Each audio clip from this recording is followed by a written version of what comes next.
Hola y bienvenidos a este video sobre los saludos y las presentaciones.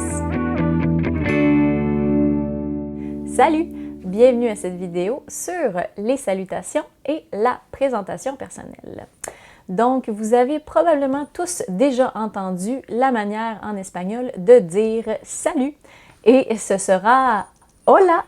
Donc, vous aurez certainement compris que hola, ça veut dire salut. C'est la manière la plus connue de dire salut en espagnol. Par quoi on va suivre le fameux hola? Souvent, on va entendre les hispanophones dire hola, ¿qué tal? Hola, ¿qué tal? Et on va se demander, c'est quoi ça, ¿qué tal? Ça ressemble à rien en français. Mais en fait, ¿qué tal? C'est une façon de dire comment ça va. Donc, on va dire hola, ¿qué tal? Ça va vouloir tout simplement dire salut, ça va? Mais comment on répond à ça? Donc, il y a différentes façons de répondre. On peut dire bien, bastante bien, muy bien, más o menos, no estoy muy bien, mal, muy mal. Donc, si on y va avec la gradation, vous voyez aussi que ça ressemble quand même beaucoup au français, plusieurs mots. Donc, pour dire ça va bien, on va dire bien. Pour dire ça va assez bien, on va dire bastante bien. Pour dire ça va très bien, on va dire muy bien. Muy bien. Pour dire ça va plus ou moins, on va dire más o menos. Más o menos. Pour dire ça va pas très bien, on va dire no estoy muy bien. No estoy muy bien. Pour dire ça va mal, on va dire mal. Et pour dire très mal, on va dire muy mal. Mais on ne se le cachera pas, de manière générale, la réponse qu'on va utiliser le plus souvent va être bien. Et elle sera très souvent suivie de la question « y tú » qui veut dire « et toi ». Donc, si on y va dans une conversation très brève, on va avoir « Hola, ¿qué tal?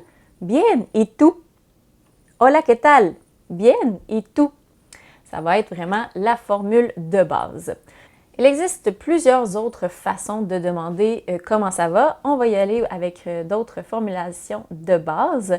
On va avoir ¿Cómo estás? ¿Cómo estás? Qui veut dire comment tu vas. Vous aurez peut-être compris ici qu'il n'y a pas de pronom personnel. En français, on va dire comment tu vas. En espagnol, on va dire ¿Cómo estás? Parce que le tu est un pronom personnel qui est optionnel la plupart du temps en espagnol. Ce serait pas mal de dire ¿Cómo tú estás? Qui veut aussi dire comment tu vas, mais c'est plutôt rare qu'on va entendre cette formulation-là. Donc, on va entendre souvent ¿Cómo estás? ¿Cómo estás? Sinon, on va aussi entendre ¿Cómo está? ¿Cómo está? Vous voyez ici que la différence est très minime. On a seulement enlevé le S. Et de cette manière-là, ça va vouloir dire comment ça va, ¿Cómo está? Comment ça va? Une autre façon de demander comment ça va être de dire ¿Cómo está usted? ¿Cómo está usted? Donc ici, ça va être une manière beaucoup plus formelle de demander comment ça va. Donc souvent, on va y aller avec des inconnus ou des personnes en autorité. On va utiliser le ¿Cómo está usted? Qui va être le vouvoiement. Parce que quand vous voyez usted décrit quelque part, ou si vous entendez usted, c'est qu'on vous vouvoie.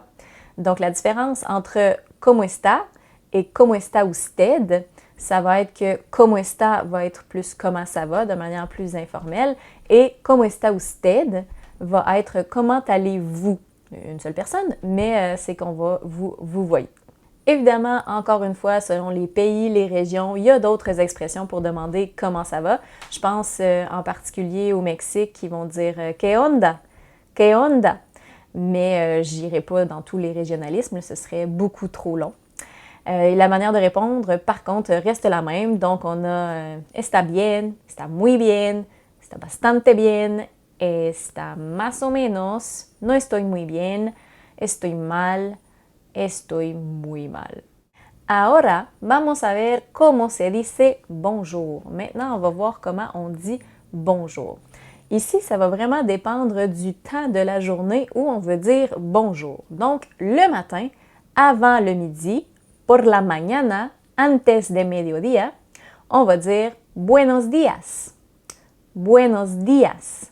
Donc, buenos días va vouloir dire bonjour et on va l'utiliser le matin avant le dîner. Donc, bonjour, buenos días. Par contre, lorsqu'on veut dire bonjour l'après-midi, donc après l'heure du dîner, on va dire buenas tardes.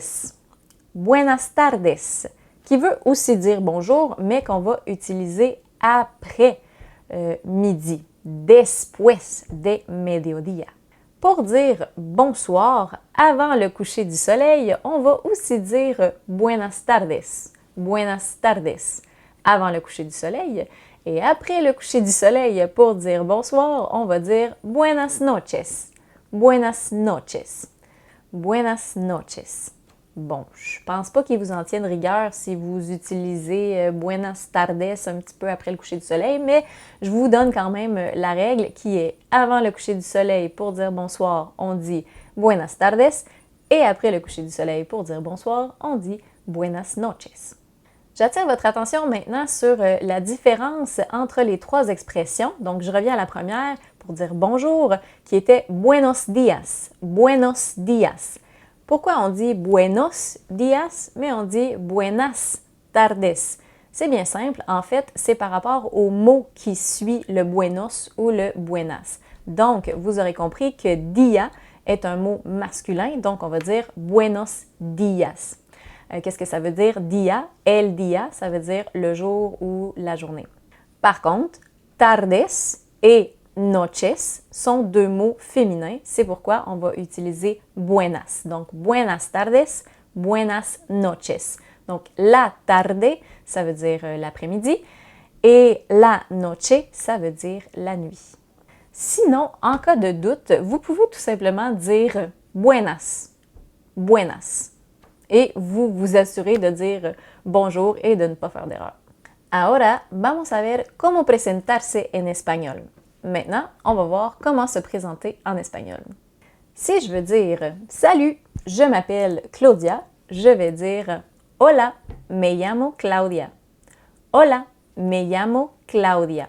J'attire votre attention sur le double L. Il faut faire attention, il faut se rappeler qu'il y a deux L. Donc, ce n'est pas « me llamo », mais bien « me llamo ». « Me llamo », qu'on doit prononcer un petit peu comme un Y dans ce contexte-là.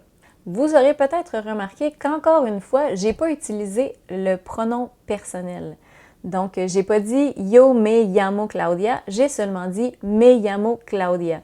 Mais il n'y a pas vraiment de distinction entre les deux seraient corrects. Donc, je m'appelle Claudia, me llamo Claudia.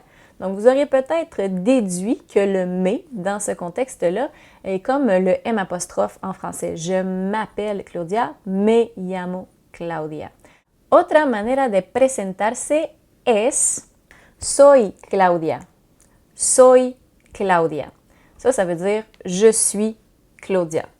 Encore une fois, on pourrait le combiner avec yo. Yo soy Claudia. Yo soy Claudia. Mais ça va vraiment mettre l'accent sur le pronom personnel. Ça va plus vouloir dire « moi, c'est Claudia ». Bueno, repito las dos maneras de presentarse. Donc, je répète les deux façons de se présenter. Hola, me llamo Claudia. Hola, soy Claudia.